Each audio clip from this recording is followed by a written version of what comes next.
মেহেরপুরে পেঁয়াজ বোঝাই ট্রাকের ধাক্কায় ৭০ বছর বয়সী বৃদ্ধ শামসুল ইসলাম নামের একজনের মৃত্যু হয়েছে।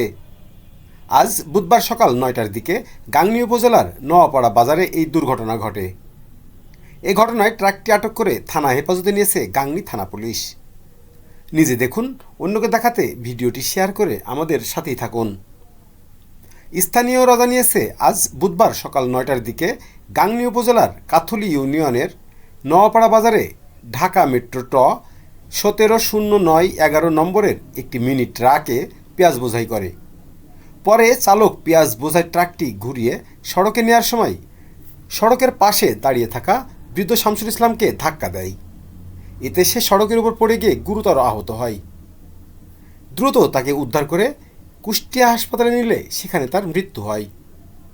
নিহত শামসুল ইসলাম নোয়াপাড়া গ্রামের মৃত রহমান সর্দারের ছেলে।